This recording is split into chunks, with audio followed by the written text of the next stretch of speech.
I'm Basil Cronfley, and I've been a technology journalist for over 10 years, writing for titles including TechRadar and Wired. In my time as a journalist, I've seen Huawei flourish to become the incredible innovator it is today.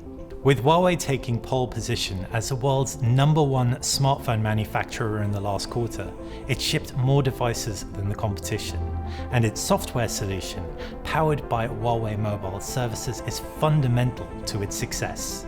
Developers are at the heart of the ways Huawei delights its users, and that's why Huawei's annual AppsUP competition is so important. This year, developers can win cash prizes of $20,000 with a total prize fund of $1 million up for grabs. Finalists will also have their apps promoted on Huawei's App Gallery, available to download across hundreds of millions of devices in more than 170 countries. The categories are Best Overall App, Best App for Social Impact, Best Game, Most Popular App, and prizes will be awarded for honorable mention.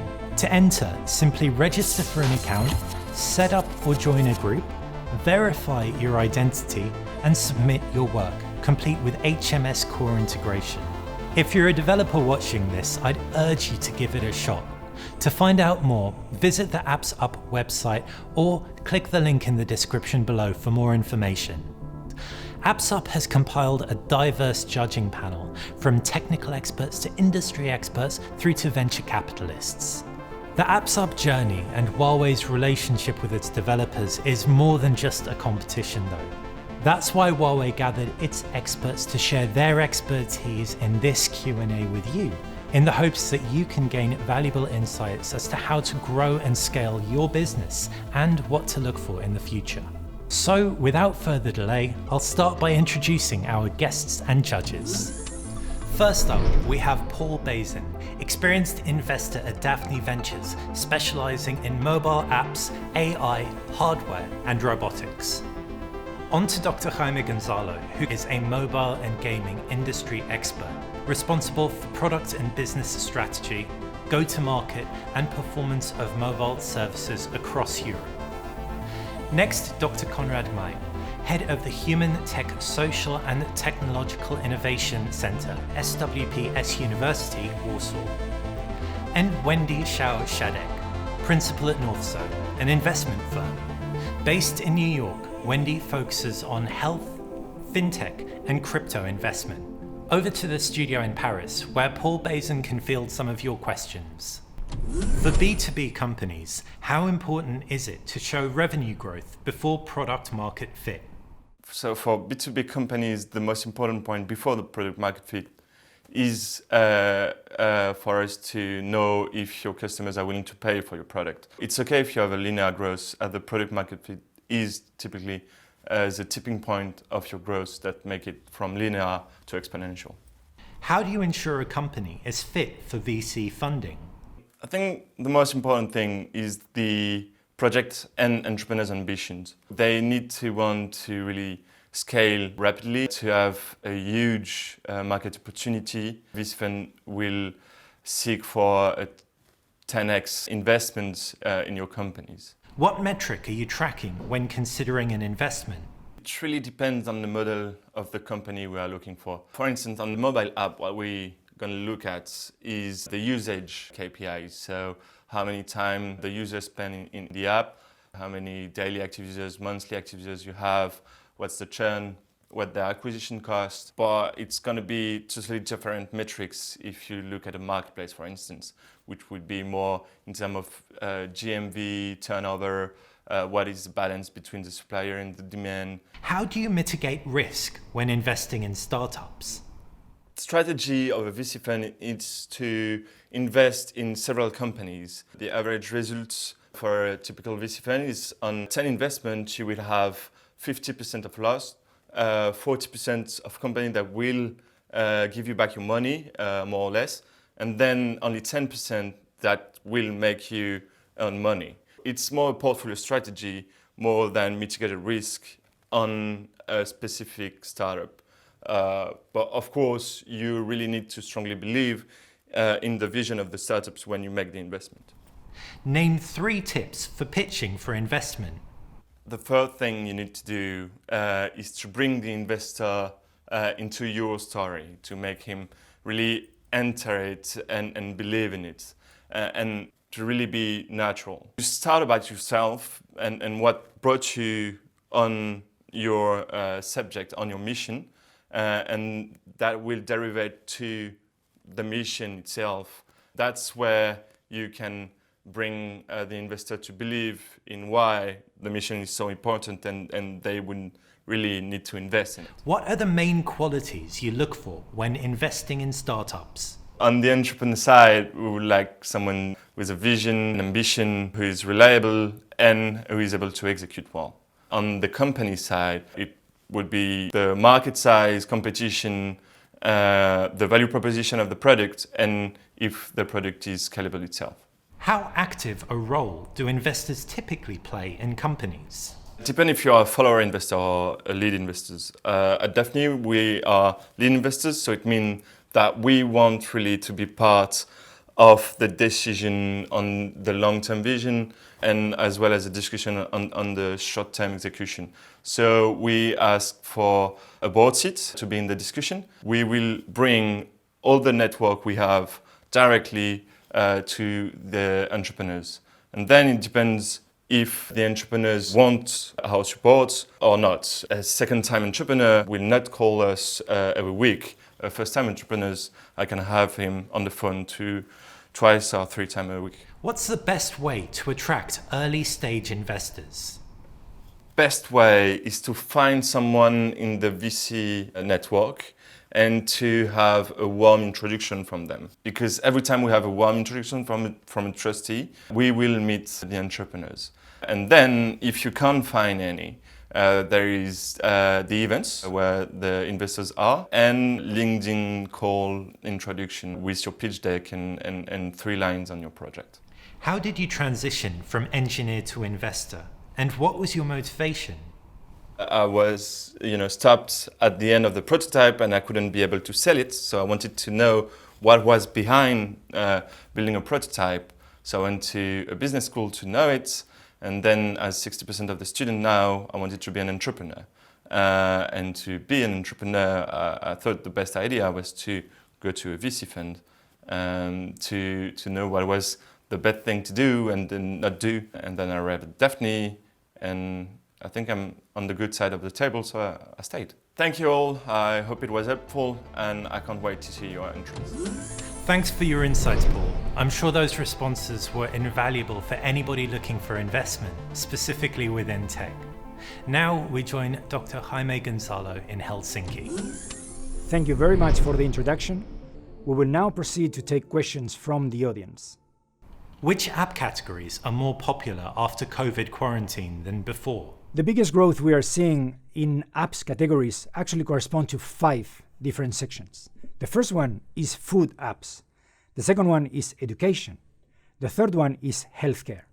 Fourth one is social networking. And the fifth one is gaming. People are concerned about going to the stores and do the shopping. So that's why apps like Deliveroo or Just Eat have become very popular. Another popular app category we are seeing is picking up momentum is education apps. While schools and institutes remain closed, people turn to online solutions to keep developing and acquiring new skills. Apps like Lingo Kids or ABBA English have become tremendously popular not only among young students, but across all levels of population. Another very important category of apps is healthcare. Especially these days, we have become more aware of our health, our well-being, our status. So people are turning into digital solutions to check on how they are feeling.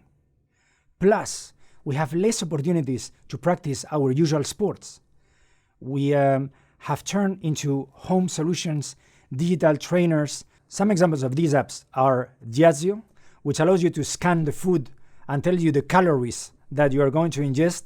It is a small contribution to a big cause to keep everyone as healthy as possible in this period. One of the elements that has considerably grown for a lot of people is available time.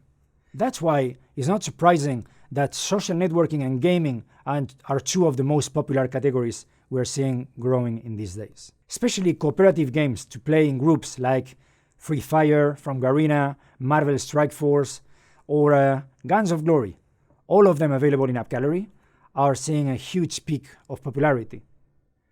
Social apps, communication apps, calling apps like Viber, like Telegram. What are the key takeaways from the current gaming market? We would highlight mainly 4 takeaways in the current gaming market. The first one is that the gaming market is and will keep growing in the future. The second one is that everyone plays games, not just a small segment of population. The third one is that people play games without barriers. They explore new ways to enjoy the gaming environments. And the fourth one is that there is a rise of esports, notably on mobile. Today, mobile games account for 30% of all the apps downloaded in the world. But this 30% represents 74% of the spending.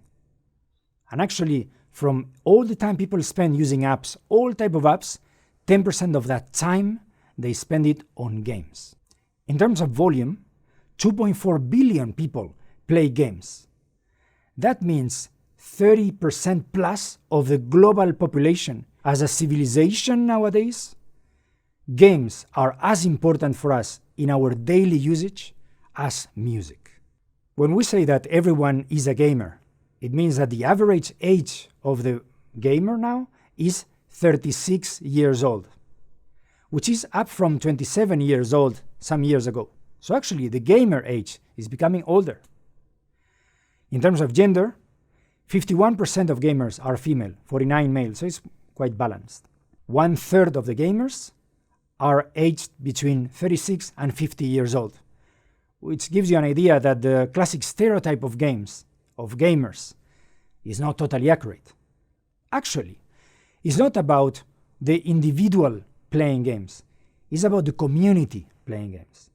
It's about the fact of how or why we play games. This is not about one person alone with no social life killing spaceships in his living room. For many, games have become their friends' networking exercise. People have met their couples playing games, and some of them got married and celebrated in the game with other friends. When we say that people play games without barriers, what we mean is that the gamer wants an immersive experience, and they will extract as much intensity as they can from the technology available. Some years ago, we were happy with games in black and white. Now games have full immersive polygons, AR capabilities, VR, sound environments that takes us totally inside the experience of the storytelling. With the launch of new technologies like 5G, like VR streaming, this immersive experience will only keep growing and become a true immersive and fully enjoyable experience for all the senses. One of the most surprising elements in gaming is the rise of esports. The fact that some people prefer to watch others play rather than playing the game themselves. I mean, this is not totally new when you take it to other entertainment areas like sports, but in games, we have already reached 495 million people actively watching esports. That is a growth of 11% year on year. Name 3 things which game developers should not do, in your opinion. As a developer, there are 3 common mistakes that we see and we recommend to avoid. The first one is don't put all your eggs in one basket. The second one is pay attention to details. And the third one is believe in yourself. When we say don't put all your eggs in one basket, we mean don't cut the potential of your app to only one marketplace. Explore everything that the digital environment has to provide to you. You have done the hardest work. You have developed an app. You have completed the work. Many hours, many nights, probably a lot of hours of sleep sacrificed, a lot of weekends. You have done the toughest part. Now show yourself to the world. Distribution is the easy bit. So why limit yourself to one app store that probably actually will not even be live in the biggest app economy market in the world, which is China, when you can actually explore all the other app stores because none of them have an exclusivity clause. Expand your business. You never know which audience will be attracted more to your content. So that's our first recommendation. Explore every channel available to be visible to the whole world. The second recommendation is pay attention to detail. Don't just trust that everyone will understand immediately what you have in mind. Take care of the screenshots of your app when you are marketing it, your icon, the description, make it clear. Take care of your users and interact with them. Reward those that put a review about your app, especially positive ones. Listen to your audience about feedback and take care of these small things that make the difference between a good app and a really good one. The third recommendation is about believing in yourself. If you don't believe in your potential, if you are not sure, okay, I'm going to succeed, if you don't say that to yourself, how can you convince others to say that for you? So get out, show to everyone, make sure that they share your passion, your love for what you have built. What's the most effective monetization model in gaming? Gaming is one of the most advanced areas in terms of monetization and business models. Compared to other industry sectors, like, for example, the cinema, there is only one business model. You pay for a ticket, and then you watch the movie. There's other expansion into subscription models, as you can see in video on demand, but there hasn't been that much evolution compared to games. Games allow a huge variety of business models tied to every audience and to every type of content. One of the most popular ones is advertisement. You download for free, you play for free, and at some point you will see a pop-up of an ad. Nobody pays, but the developer can make a revenue out of that. Ads have evolved themselves, and before we had them as probably spamming images that appeared, but now we have rewarded ads. So when you watch an ad, you get a reward in the game. You get more coins, better weapon, better power-up, and that takes you to watch more ads, which is more revenue to the developer, which helps you advance in your game. Everybody wins. For more demanding users and probably more what we call hardcore games, more immersive games, a very popular business model is the microtransactions, in-app purchases, we call them. Basically, they allow you to enhance your experience in the game quicker or stronger than by the standard free experience. You can still play the game without paying, but when you pay, other options unlock. In-app purchases. A third option, more oriented to classic gamers, so to say, is the premium purchases, the full game purchase. This is more in resonance with the console type of business. These users are used to pay 60 euros for a game.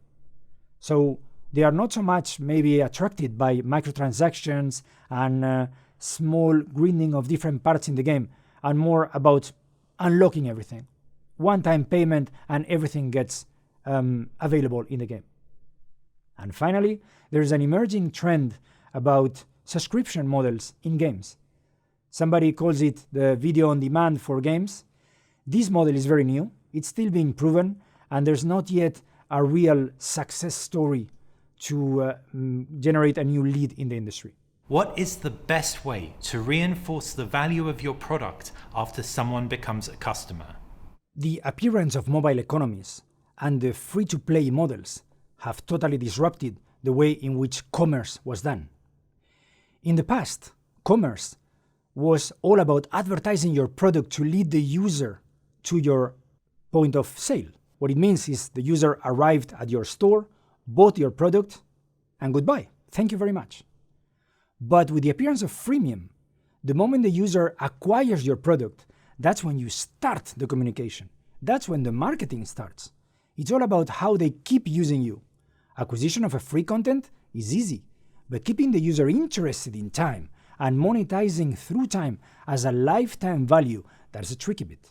I think the bottom line, the recommendation is treat them well. Avoid anything that you would not like to receive as a consumer. Think that way, think consumer.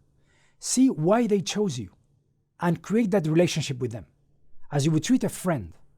When someone has given you the trust, don't disappoint them. You know what they like, ask them.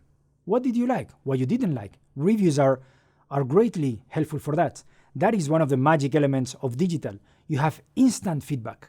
You can ask a customer, what did you like? Oh, you have a complaint. What happened? And you can immediately correct it. Oh, thank you very much. Oh, this is very useful information. Never think that the idea of the consumer cannot help you. Critics will help you improve and will generate trust. Which app has changed your life? The first one was the password manager. The day I discovered password managers and I could log in, especially across devices, on my PC, on my TV, on my smartphone, my tablet, to anything I needed with more and more complicated passwords, that was a big relief for my neurons. And probably the second that made a before and an after was the snake game. When someone showed me a phone with a screen, I know I'm very old. You can see my white hair. Many in your audience, probably the first game you are playing in your life is Fortnite. So yes, I'm talking about a different time. But yes, there was a time where phones didn't have a screen. And somebody said, this one has a screen. What for? What for to go? Yeah, there's something called Snake. What is this? And I tried it. And it was fun. And that changed everything. And from that moment I said, we are going to work in video games for mobile. And this marked the next 12 years in my career. How can apps stand out? There is an ocean of apps out there. If you build your app, you have to know that you will be an icon among 3 million icons. Every day, there are 6,000 new apps being released. It is difficult to stand out. Make your app easy to find. People are going to search for things they like. So make sure that the keywords you have associated correspond to your audience, to the expectations. Maybe creating a website or a reference place for people to, oh, I heard about this app. Let's try to find it. They search and you are nowhere online. Let's make it something clear. If you are not online, you don't exist for the mobile generation. So make sure that you have a place to be, to exist, to drive the eyeballs to, and let people find you when they are searching for you. The second one is, don't try to bite too big. Don't try to attract everybody at the same time. Understand who is your audience and maybe your market. Maybe it's a local geographical thing, or maybe it's an age thing, or a trends thing. Maybe you should aim for Western movie lovers, or for dancers, or for something that connects. Don't try to build, I'm going to advertise to the world and I will be famous overnight. This will unlikely work. So understand what is your audience and talk to them in the right tone.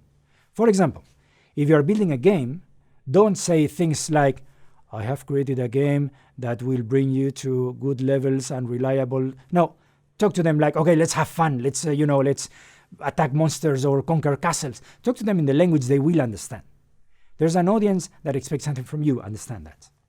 Another example is reward the users. If someone downloads the game, maybe you can do a welcome gift, or maybe you can have something in the game that will people feel like, okay, this is good. I liked it. Rather than, okay, you downloaded me, now pay. No, maybe this will create a bit of blockage. So no, don't rush into creating a business out of that if you have someone that is giving you their trust, especially at your initial steps. Another unexplored factor is take into account the storage. So we have solutions in Huawei like Quick Apps that allow an app to run without having to be downloaded, installed, and kept in the phone. These apps don't consume memory. If your app takes a lot of memory of the user phone, the moment they cannot take more family photos, what do you think will happen? They will stop taking photos of their children, or they will delete your app. So consider apps that don't take memory, that basically are so easy as click and open, because that is a very helpful capability, especially for those apps that are used very often. And the last one is keep improving all the time. The digital market allows you to update your app. So once that your app is live, don't just go to sleep or go on holidays for a year. Keep an eye on improvements you can do, keep working on it. It is a bit like a musician making the perfect song. You can always modify a little note here and there to make it sound even better, at least at the beginning. So keep attentive to that, keep working on it, keep perfecting it. If you follow these advices, at least you would have happy customers for those who have given you their trust. Best of lucks for everyone. Thank you, Jaime. I can really relate to that sense of age with some of those responses. I remember when I was a student with my smartphones, which all had pens, because they really weren't very finger-friendly. And also, thanks for sharing those insights and stats. They were so interesting, really stereotype shattering, and that's so important for app developers going forward. And now over to Warsaw, where Dr. Konrad Mike will be able to add some social context to app entrepreneurship. What is one common negotiating tactic that you are aware of that's actually a terrible idea for startup founders? A very common mistake is presenting products or service as something special. This is a special occasion, last chance to buy it, to invest in it. So I think being too confident is very wrong tactic, but a very common tactic. And also I think it's good to present that we are at the beginning and we are still open for comments, for feedback, and we are very flexible, and we would like to cooperate and treating potential investors, partners. Let's imagine I'm an engineer and I came up with a brilliant idea for revolutionizing the industry of, let's say, the Internet of Things. I already have a prototype. What next? If you just come up even brilliant idea, it's not enough. It's just the beginning. So before you start looking for funds, you have to recognize, understand market. You have to make research. You have to collect team. You have to remember about the plan. We have to remember that on this planet we have lots of people with brilliant ideas, but the problem is how to implement this idea. The most important thing is to analyze market. Is it market niche or not? It's good also to ask yourself why I would like to make this business. What are your tips for negotiating, particularly with business investors? Very important thing is to show professionalism in every aspect of this meeting. You have to be on time. You have to prepare your materials in a very good way, so in very attractive way. And also you have to be prepared also for all the questions that you can receive. Also, it's very important to analyze beforehand situation of your investors, your potential partners, in order to build a good relation. What are the best ways to ensure your product continues to align with consumer needs as they change? I recommend to work with trend experts, also with psychologists, with sociologists, in order to know situation in society and changing in society, because it's very important to predict what future will give you. What are your golden rules for presenting? I have 3 points. The first one is visualization. I recommend to visualize everything that you want to present, especially if something is very complex. The second one is data, because sometimes I am waiting for the content, for the core concept, and I don't see it. So please remember about it. And the last one is self-confident. Present that you are you know a lot about your product or service, and you have answered to all the questions, and you believe in this product. This is very important, and present also in a non-verbal way that you believe in your product or service. What are the biggest mistakes you see people make when they're pitching or presenting an idea? Very often I don't see any structure in this presentation, but we have lots of options. For example, we can talk from starting from the problem to the solutions, or from something general to something specific. So it's very important to plan before, in advance, such a structure. How do you spot opportunities for innovation? You have to remember that all the products are for people, for society, so it's good to understand people's reaction, people's behavior. In order to do it, it's good to use methodology very popular called design thinking. At the beginning on this process, design thinking, you have to look at the society, look at the people's reactions, empathize with them, and see in reality their behavior, which is very, very important. And after that, you can analyze this behavior and draw conclusion and prototype your product. What is in a good innovation strategy? Talking about failures, about mistakes is very important because we have to be honest. But on the other hand, it's good to present that we see such problems, we see some obstacles, but we have strategy, how can we cope with this situation?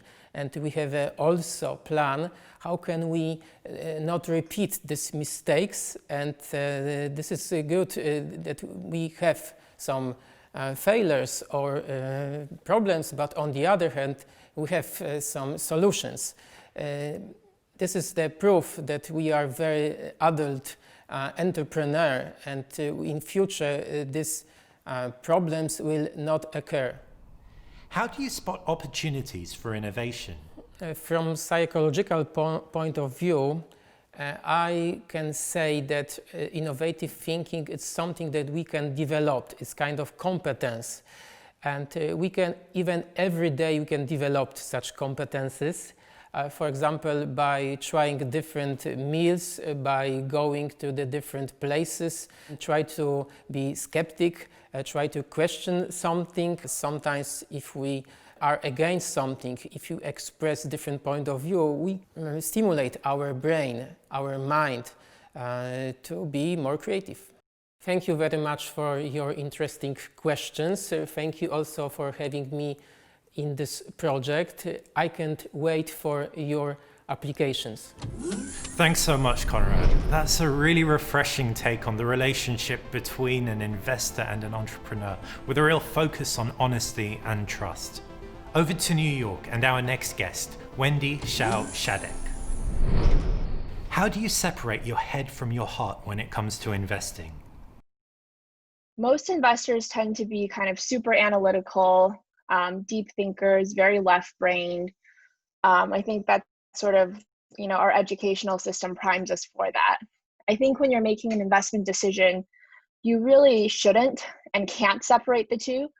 I think your emotions are always going to impact the way you process kind of your more critical thoughts. And usually I just kind of let both sides of my brain do its job.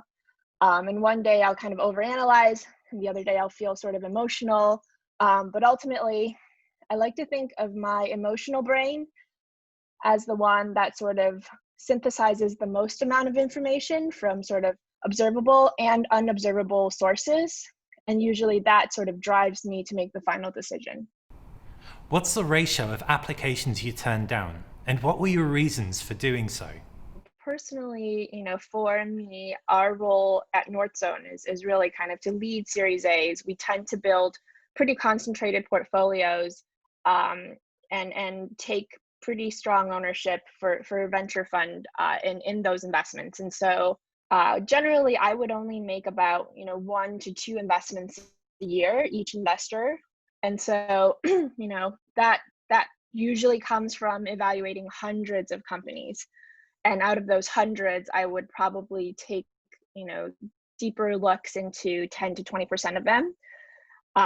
And then ultimately, come down to just 1 or 2 investments per year. And so I think that ratio, while kind of daunting, I think it has a lot of kind of objective and subjective criteria baked in. And I think what a lot of founders don't necessarily internalize earlier on in their journey, and I didn't realize this either until I was in venture for a few years, is that you really, an investor has to really have to do the deal in order to write a check. I think there's sort of the more objective criteria. Do we think the market's big enough? Do we think this is the team that's really going to kill it? Do we really, think that they're hitting the market at the right time? Are the customers loving this product, et cetera? But above and beyond that, you have to answer the question, is this investment for me, and am I the one that has to do it? And I think that's where, kind of it is the hardest to explain to a founder while you're passing. What fascinates you about Web 3.0, and where do you see investment value? At the highest level, I think what, has brought us to this point of the web is these really interesting kind of technologies that have allowed big companies to build these big monopolies because the hooks all point to their ecosystem. And once you have their hooks in their ecosystem, it's hard to let go. And one example of that is AWS. They send you a bill for, it's almost like a tax on your startup every month, and you have to pay it. And there's so many things that they do for you that it's almost impossible to kind of, to go to another vendor. With some caveats, I think we're seeing some of that shift a little bit more now in kind of the Web 2 ecosystem. What's interesting about Web 3 to me is that the technologies in Web 3 allow sort of these most advanced pieces of technology and their hooks to still stay in place while giving a more kind of democratized supply, a set of more democratized supply participants the chance to compete to do that work. So for example, you can still subscribe to one service for video transcoding, and one of our portfolio companies, LivePeer, will allow hundreds, thousands of machines to compete for that work, therefore driving the prices way down. And so it's sort of both the most kind of innovative and efficient things about monopolies, if you study kind of economic theory, while driving prices down to commodity, which is kind of groundbreaking, I think. I think where the value is, so now that you have kind of these value chains completely democratized, is really based on kind of who has the most scarce resource at this time. And arguably, I think compute resource and things like that, they really do kind of get commoditized over time. But right now we're seeing a lot of need for tools for developers to help them onboard this ecosystem. There's just not enough of that. And so that's why we're investing into anything that helps developers build on this new infrastructure, because whoever has that customer first can really kind of capture that first set of value from the infrastructures. And then I think ultimately there's going to be a lot more focus on the identity layer of the web, because right now the identity layer is sort of this hodgepodge of personal data that's combined by various web giants together to triangulate some information about you, and then kind of through a really messy value chain target you specifically and sell you things. I think in Web 3.0, a lot of your data, given it sits on this open layer of the web, can be aggregated down to the one person, and you're kind of the unique identifier, so to speak, in the web that can pull all of that together. And whoever can help you do that, I think will have a really, really powerful position in the web value chain. And so along those lines, we've invested in a couple of companies, one yet unannounced, and then another one called 3box, which is basically like a decentralized Dropbox for your data that automatically follows you around whenever you use any web services. A lot of people prefer turning to the internet for medical advice instead of seeing a real doctor. Don't you think a lot of the emerging health startups are actually worsening this trend? There seems to be kind of this conflict between an individual opinion and sort of voice about his or her own health against kind of the expert opinion, especially here in the US. There's a lot of distrust between the two parties, and I think that's a natural phenomenon based on some of the very kind of big problems that exist in healthcare today.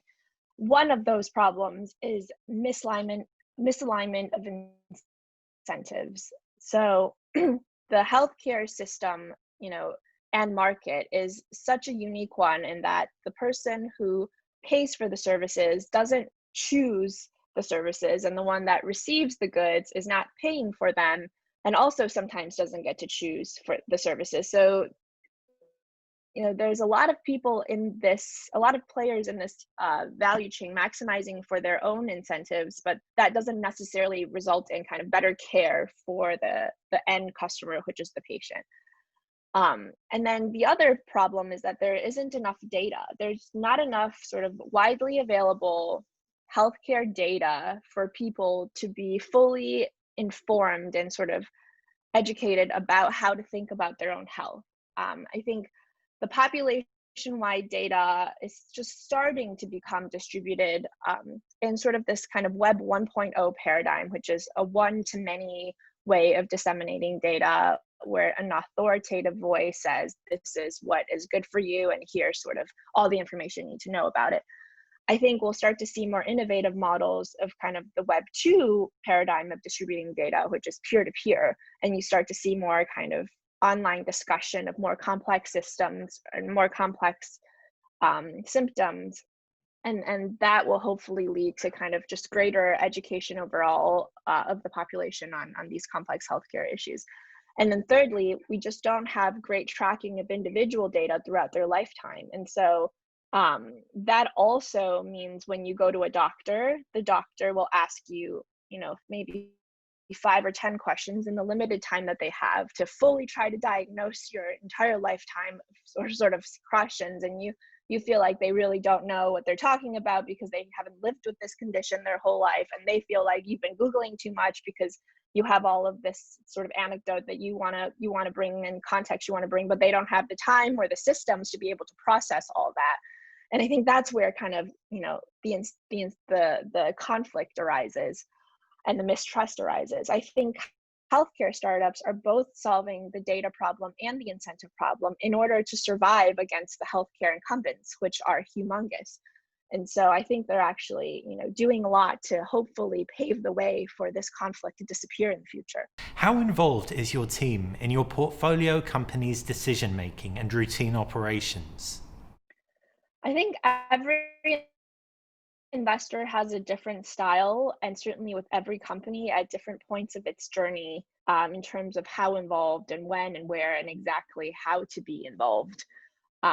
So there's a very, it's very hard to kind of write a short and fast rule for this, though I will say it's probably a little bit unusual to see a venture investor be routinely involved in the routine operational ongoings of a company. I think that is a sign that typically you don't want to see, because I think the best entrepreneurs kind of want their investors out of their hair when they don't need to be. And then, but then on the other hand, I also have a good relationship with most of my, with all of my founders, and some of them will just randomly text me things like, oh, I read this today and I think I thought of you, and vice versa. And I think those sort of more informal interactions outside of the board can be the most helpful, if not being kind of a decision maker alongside them, but being more of a thought partner where you're both learning from each other and learning from kind of your different informational sources. What are the products or technologies that you regret not having invested in?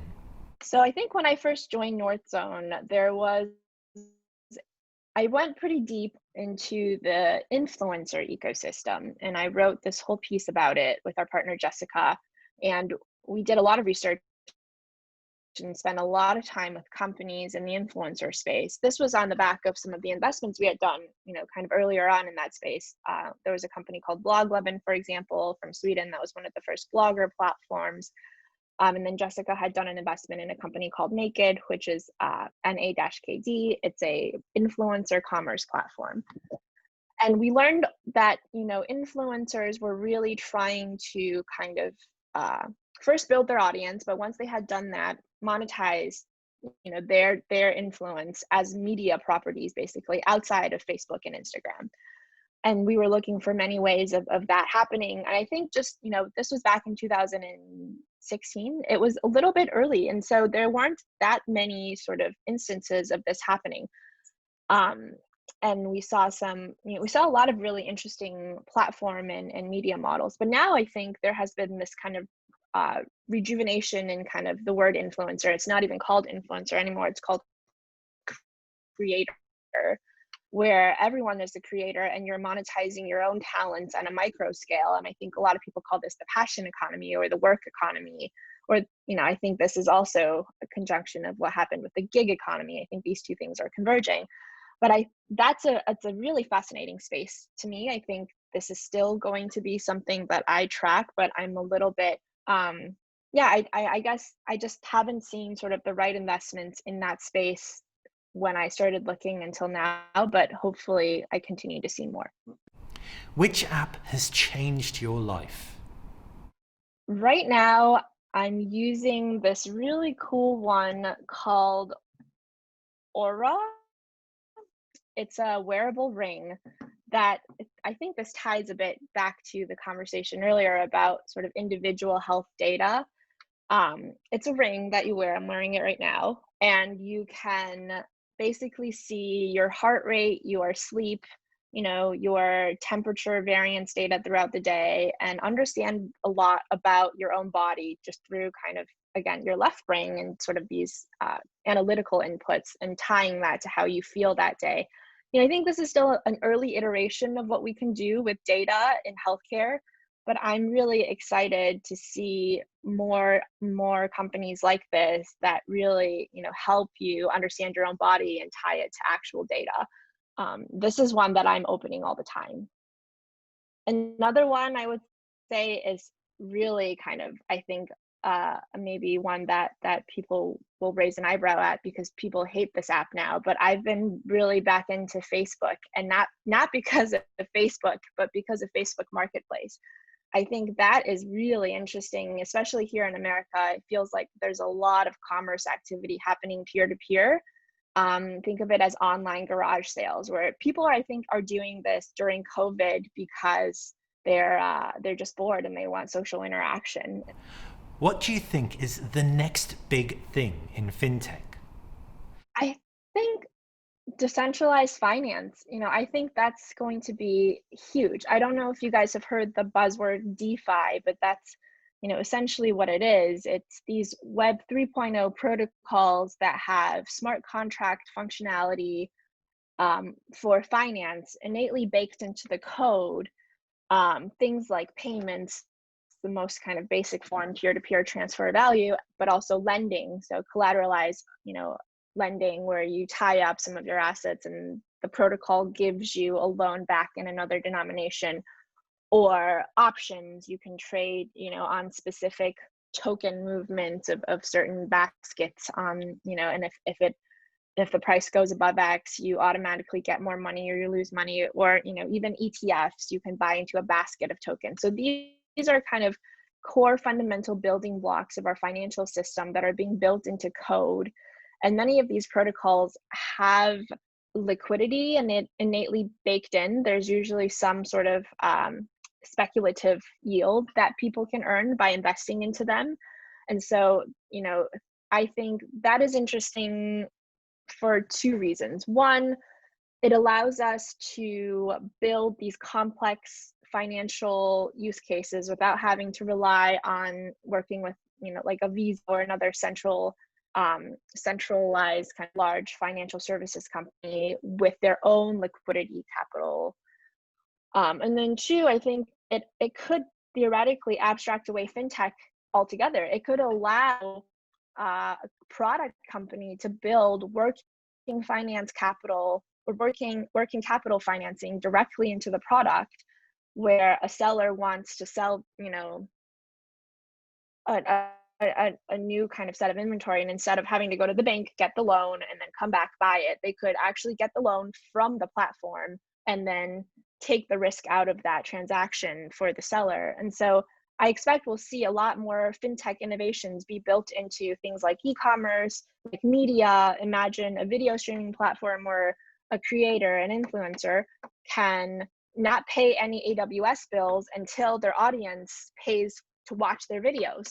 So they don't have to, and the contract self-regulates, and the first kind of streaming dollars they get goes directly into their hardware services for running their video transcoding or cloud storage or whatever.